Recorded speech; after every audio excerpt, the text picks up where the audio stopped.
muy moderado de los precios a 80 dólares, etcétera, pero nada de esta magnitud.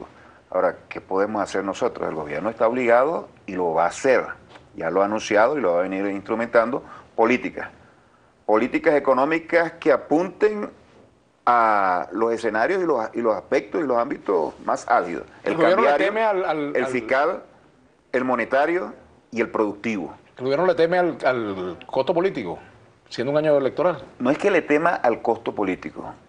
La cuestión no está planteada en esos términos. La cuestión se plantea en los siguientes términos. Nosotros no vamos a asumir ni una sola decisión, ni una sola política que atente en contra de las conquistas sociales de la revolución. Y es una cuestión de enfoque y de abordaje. Yo puedo realizar una política desde mi perspectiva de austeridad fiscal, es decir, reducir un conjunto de gastos. Pero no voy a tocar lo social. ¿Qué puedo tocar? Bueno, la construcción de carreteras, la construcción de puentes, la construcción de infraestructura. Eso puede esperar. Nosotros hemos vivido sin esos puentes que están por construirse, sin esas autopistas que están por hacerse, sin otras cosas que están por construirse.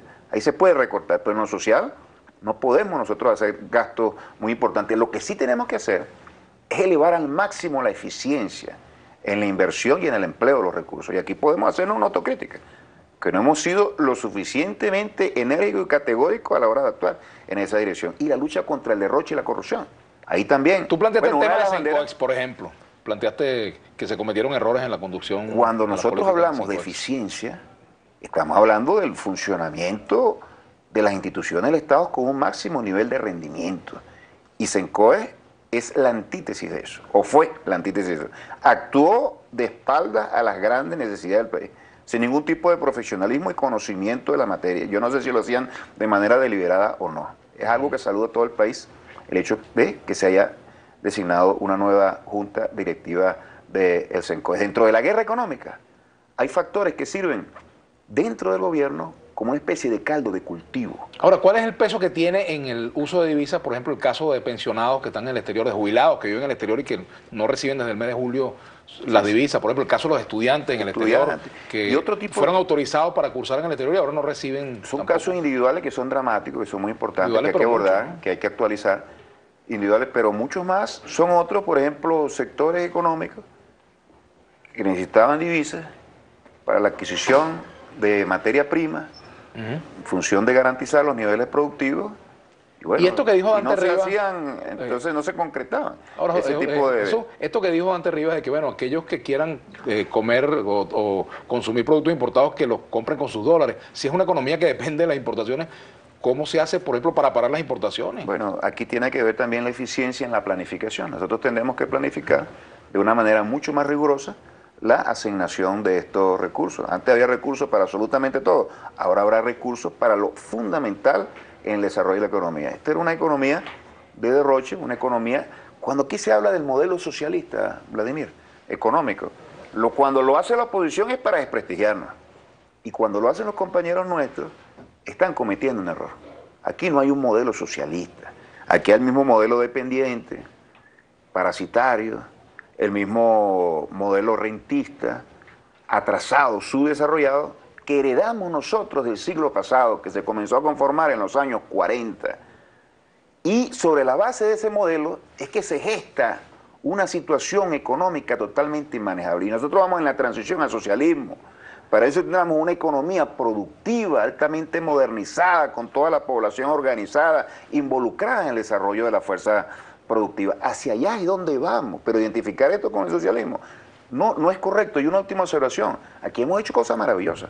El que lo niegue realmente está viviendo en un país distinto. El tema de la política petrolera, poner los ingresos petroleros bajo el control del Estado para invertirlos en función social, eso ha dado un salto gigantesco en la población venezolana. Hemos sacado a millones de venezolanos de la pobreza, de la miseria, del hambre, del oscurantismo.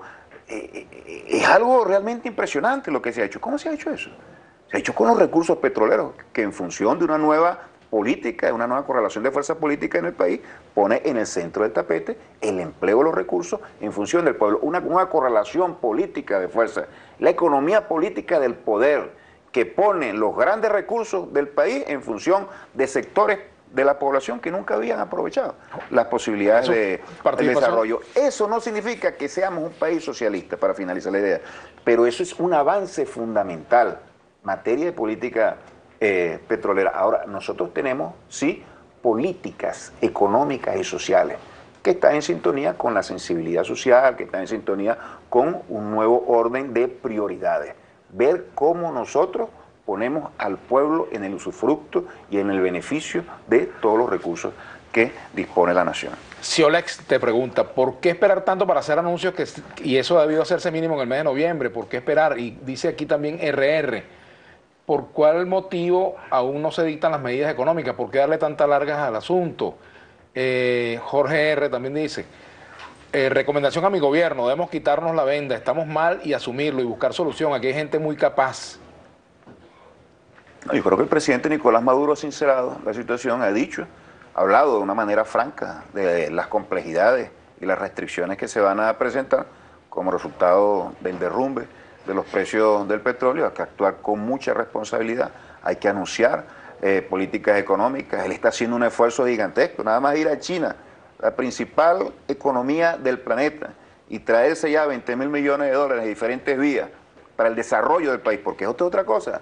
Vladimir, no se trata sencillamente de aplacar la inflación, buscar el equilibrio fiscal y ver cómo la economía crece. Es la transformación productiva. En lo estratégico nosotros tenemos que aprovechar esta situación de crisis, de contingencia, de gravedad económica para iniciar una nueva forma de desarrollar la economía del país. ¿Mensaje que tú le das, Jesús, a las personas que están en las colas, en los automercados, que están buscando productos, que tienen, digamos, esa necesidad, como la tiene mucha gente, pues que es común si falta detergente, o si falta harina de maíz precocida, o si falta algún medicamento?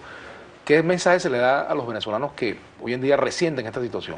Bueno, en primer lugar, que tengan calma y que no caigan en la campaña de manipulación mediática de la derecha que busca un sacudón, un estallido social, que no lo van a conseguir, no lo han conseguido en el pasado y no lo van a conseguir ahora, para que, bueno, la situación termine de estabilizarse. Ahora hay una situación de precariedad en el abastecimiento, y lo dijeron ayer los directivos de las diferentes redes de ANSA, yo y el presidente de ANSA. Tú lo viste claramente, es una cuestión absolutamente coyuntural.